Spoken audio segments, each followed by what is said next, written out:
It's a parade. It's a festive occasion of some kind. This woman is trying to read another person's thoughts.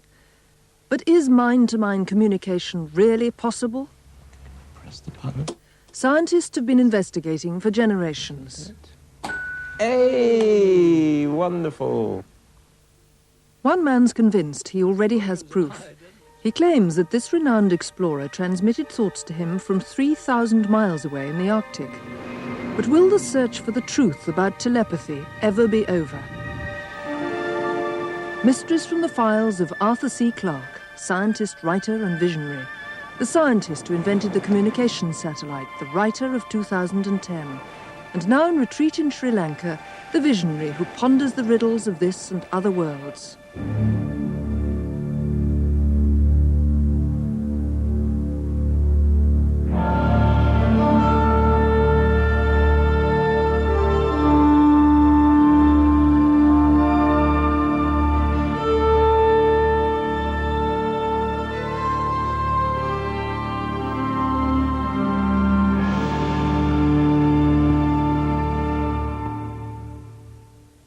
About the time I started my writing career, some 50 years ago, I came across this book by an American scientist, Dr. J.B. Rhine, Extrasensory Perception.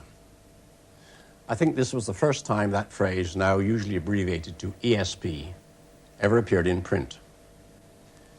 In his work, Dr. Rhine claimed to have established scientifically the existence of telepathy, that is, direct mind-to-mind communication. I was so impressed by Dr. Rhine's work that I later used it as a basis for one of my best-known novels, Childhood's End, which has now gone through 50 editions. The idea that we can receive messages from other minds, often from loved ones at a moment of crisis, is very old indeed. Probably most people have had such a sensation at some time or other. But it's very difficult to prove such cases. From their nature, they are seldom well documented. Much of the evidence for telepathy occurs in the form of anecdotes, some of which are very odd indeed. Cedarburg, Wisconsin is the home of Mrs. Joyce Hirth.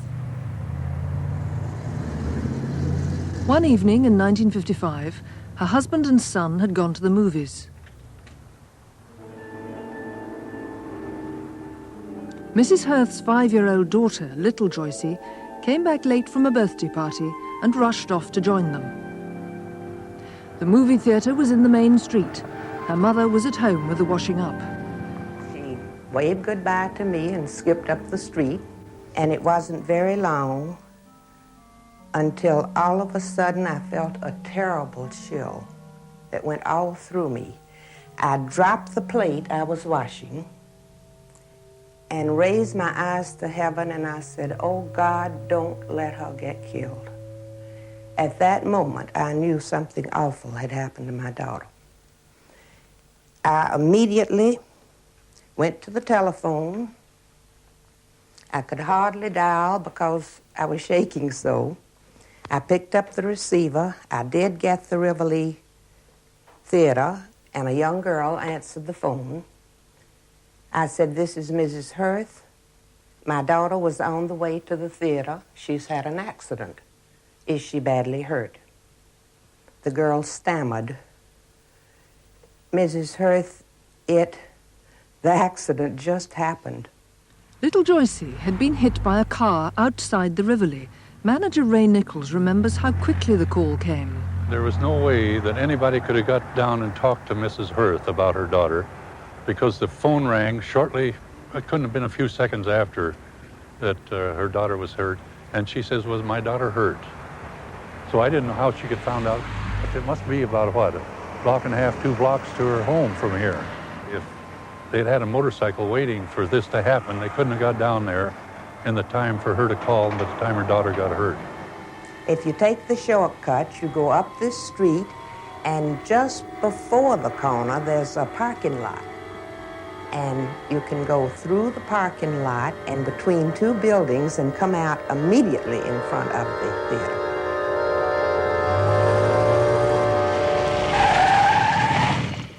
There's no way I could see it from this angle. It's all at the upper part of the street. I couldn't possibly see it, and on a different street. After the accident, little Joyce's first thought was for her mother. And she said, Mama, I sat on the curb and I kept saying, Mama, Mama, I want my mama. But not out loud, just to myself, she said. I didn't hear any sounds whatsoever. I had a feeling of terror that ran all through me. I knew she had had an accident. Now, whether I knew it at the time she was hit or whether I had picked up her thought of calling me just a few seconds later, I don't know. It had to be extrasensory perception, because there was no other way she could have known. No way. One night in 1952, midwife Gladys Wright was convinced that a patient needed her. The telephone line to her Norfolk home had been brought down in a snowstorm. The patient, Mrs. Goodwin, was not yet due to give birth, but something told Mrs. Wright to go to her. We had our tea about 5 o'clock, and I suddenly got this urge that she was wanting me. She was in labour, or wanted me, you see. And then it would go from my mind and come back again. And eventually we decided to go to bed about 10:30. And could I get to sleep? No fear. I tossed and turned, and this kept going through my mind. The longer it went on, the worse it was. It was a complete turmoil, really. And I thought, oh, well, I decided I'd dress myself and go and see what was going on. And with that, my husband said, what are you doing? I said, I'm going to Wigmore to see Mrs. Goodwin. Well, he said, you are a blithering idiot. He said, I should think they'll come for you if they want you. And I said, well, the telephones are out. Why? He said, well, they'll come for you. But he said, daft. And I still dressed myself and loaded up the car in this filthy night of weather, and off I go. I was delighted when I pulled up outside the gate to see the whole house lit up. So I literally ran down the garden path, and believe me, there she was, my patient was, with her hands on the kitchen table. Obviously, you could tell, in strong labour. I did want her badly because there was nobody else I could get. And the nurse, the doctor, he was not in the village either, so we couldn't get him. But fortunately, she appeared out of the blue. Out of the snow, I suppose, really.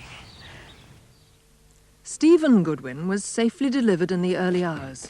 His mother's often told him the strange story. What do you make of it? What can I say? I can't, really, can I? I was compelled to go, without a doubt, in mind. And she wanted me, didn't she?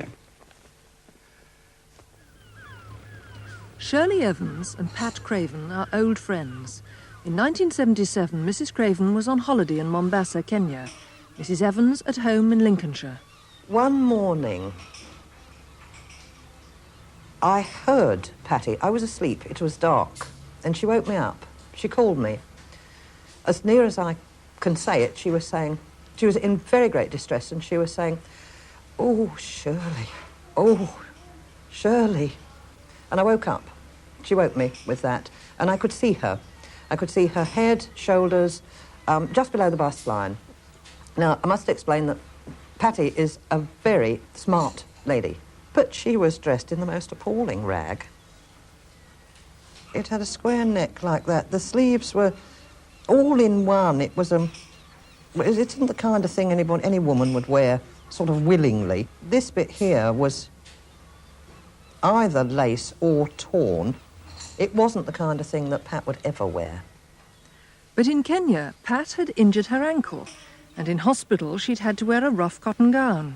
When I came back and called Shirley, the first thing she said was, whatever happened to you? I said, how do you know? She says, well, I saw you in a peculiar gown. I said, yes, I've been in hospital. And she said, I made a sketch of it. So I said, well, have you? You see, so she, will you make a sketch of it and see if we can compare notes? And so I did. And when I went down to Shirley's, 3 or 4 days later, it was more or less identical. I don't know how she saw me, but I thought of her when I woke up. Obviously, she just picked me up. Most cases of telepathy appear spontaneous, flashes of lightning out of the blue. But some people have deliberately attempted to establish telepathic connections, often over great distances. Perhaps the most optimistic experimenters of all attempted to transmit thoughts across the length and breadth of North America, from the icy wastes of the Arctic all the way to an apartment in New York City. The man in New York was journalist Harold Sherman. Today, he lives in Arkansas with his wife, Martha. The results of his extraordinary experiment in telepathy are carefully preserved in their country cabin.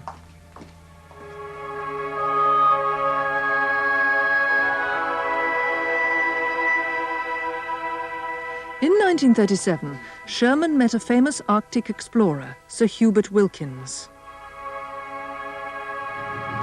Wilkins was preparing a new expedition. He'd been hired by the Russian government to search for a plane thought to have crashed near the North Pole. Everything possible is being done to find our missing aviators. Wilkins flew north in a consolidated flying boat. Both Wilkins and Sherman were believers in telepathy. They agreed to try a long-distance test. 3 nights a week at 11:30 New York time, Wilkins would go over the events of the day in his mind. 3,000 miles away, Sherman would try to pick up his thoughts. Well, Catherine, we've gone 20 miles here, and we just passed that little church. So Meanwhile, this man, Reg Iverson, was trying to keep in touch with Wilkins in the conventional way, by shortwave radio.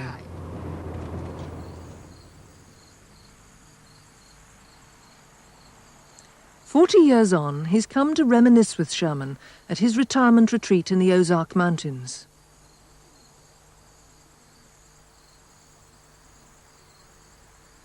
Good old Arkansas. After all this time. Yeah. What's it been, about 400 years? Iverson swore an affidavit which stated that his efforts to contact Wilkins had been constantly frustrated by poor reception. In fact, he'd got through only 13 times in 5 months, and attested that Sherman had received more information by telepathy than he had by radio. One night, Sherman even picked up a message meant for him. He got an impression that Wilkins had an urgent message for me to cancel an order for a piece of radio equipment for one of the members of the crew, of the search flight crew. And the next day, when I went down to the office, why, there was this message here for me. Sure enough, canceling the order for a radio receiver for Holly Kenyon, who was the pilot for the search flight. A leading parapsychologist, Dr. Gardner Murphy, checked Sherman's impressions against the log kept by Wilkins at his base, Aklavik in Alaska. One day, Wilkins saw a dead dog on the ice. It was one of the many details of the expedition Sherman says he noted on the day that it happened. Another was a fire which broke out in a white house. Get a definite fire impression as though a house burning. You can see it from your location on the ice. I first thought of fire near your tent. But this may also be true, but the impression persists. It's a white house burning, and quite a crowd gathered around, people running and hurrying toward the flames.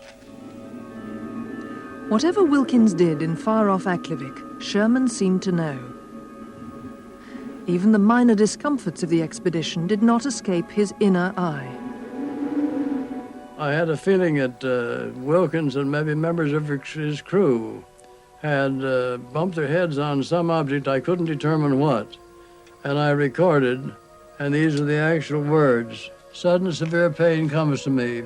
right side of head. And Wilkins wrote me some weeks later, this day, I and members of my crew could not keep from bumping our heads rather severely on the low overhanging stovepipes which we'd installed in our shelter. Sherman's notebooks contained dozens of these impressions, later confirmed by the expedition log. To Wilkins, the success of the telepathy experiment came as consolation, for the Russian plane, lost in the polar wastes, was never found. In 1930, in a book called Mental Radio, pioneer telepathy tester Mary Sinclair claimed she could reproduce drawings hidden in sealed envelopes. One target was a bird's nest. This is what she drew. Another a volcano. She was right again. But Mary Sinclair's experiments were unsupervised, and so failed to provide scientific proof. Dr. Joseph Banks Rhine was the first to put telepathy testing on a scientific basis. Volunteers in his laboratory at Duke University in North Carolina took part in thousands of card-guessing trials. Rhine designed a range of scientific apparatus, including special packs of Xena cards with distinctive symbols on them. By chance alone, one card in each pile should match the target. Rhine claimed some people, by scoring much higher, proved the existence of ESP.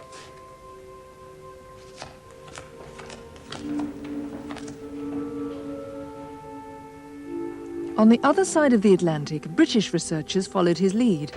They too set up elaborate precautions. Experimenters were kept apart.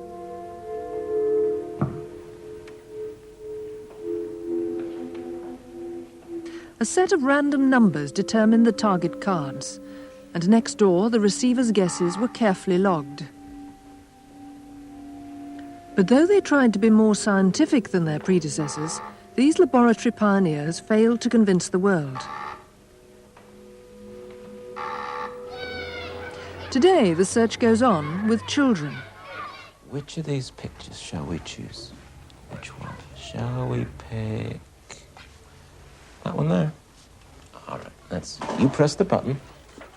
The sender chooses one picture from 5 and concentrates on it. We're working. Good. The receiver has a 20% chance of guessing right. Oh. Shall we try another one? Which one shall we pick this time? That one there. All right, press the button. Oh, we got it right. More than 2,000 children of various ages were tested. The 3-year-old scored an extraordinary 46%. Now, what you would have expected, according to chance, was 20%.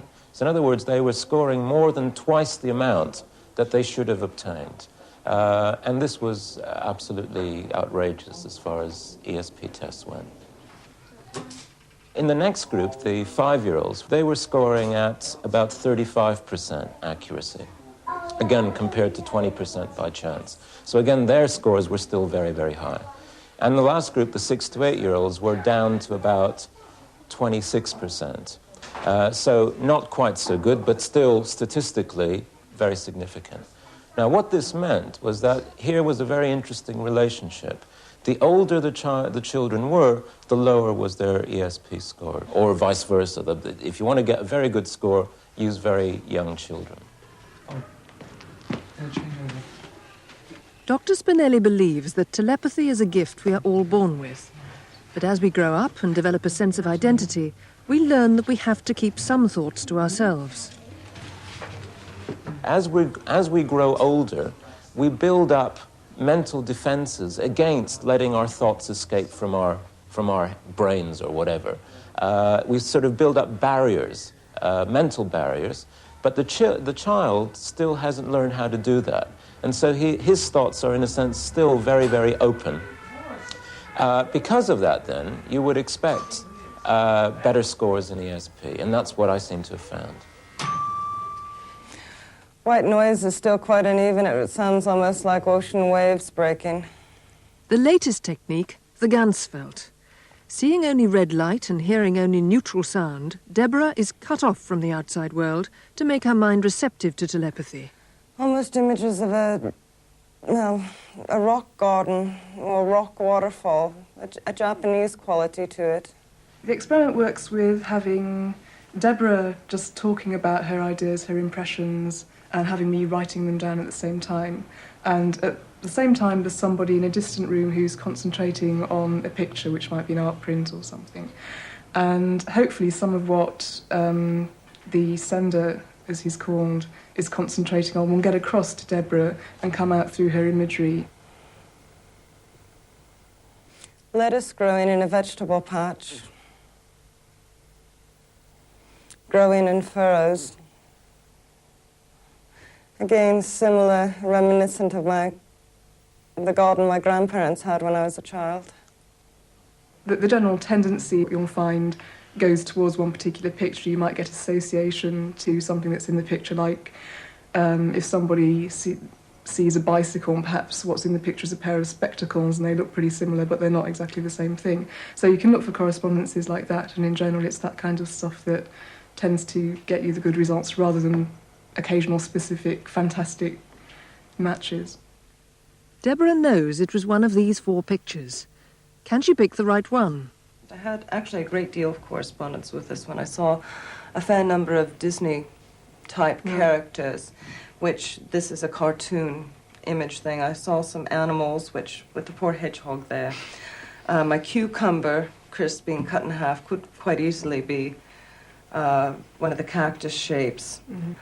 A lot of green. This one is the only one that has any real green colors in it. I saw tablecloth, which the curtain vaguely reminds me of. So I think I'll rank that one as my first choice. Well, it's now 50 years since Dr. Ryan published his book. Yet scientists are still arguing about the very existence of ESP. For myself, I must confess I'm getting rather disenchanted with the whole subject. I feel that if it was really anything in telepathy, by this time the arguments would be over. We wouldn't still be waving our arms at one another. Besides, if telepathy exists, why isn't it there when we really need it? What could be more valuable? Think of all the thousands of lives that would be saved every year if we could send mental messages from mind to mind. Yet, though I'm disenchanted, I'm not completely disillusioned. I still think that there might be something in telepathy. So I'm rather glad that serious researchers are still collecting these often puzzling and always fascinating stories. In 1947, Leslie Bowie was in the RAF. He shared a tent at El Ferdan in Egypt with another airman, Jock McLean. His life was a picture of comfort until one night. I woke up with the most terrible pain in this finger. Nowhere else, just in that one finger. It got so bad, gradually the pain went up my arm until I must have been almost crying out with agony. Old Jock wakes up and said, "Whatever's the matter?" We both got out of bed, sat on the side. He went outside, took my mug, got some cold water out of the chatty, poured it in, and said, "Here, put your finger in this." So I sat there, my finger in the mug on my wooden locker, like that, just to try and ease it. Leslie was in pain for hours. Unknown to him, so was his wife, back home in England. At work, a piece of metal swarf had become embedded in her finger. This is the finger, and the pain, well, it was down there where it was cut and where the swarf was. And the pain, of course, was terrific, and it throbbed down my hand and my arm. And then the doctor said, "Well, come and see me in my surgery in the village," which I did. And I went and he lanced it. And what a relief it was. May wrote to Leslie about her finger, while from Egypt, Leslie was writing to May about his. I made it my business to ask May which finger it was that she'd suffered, and it was the same one. And by working out the time factor of United Kingdom and Egypt, at the very moment that May must have been at the doctor suffering this agony of this lancing of this septic finger was exactly the same moment that I was suffering in the tent at Elford Down, 4,000 miles away.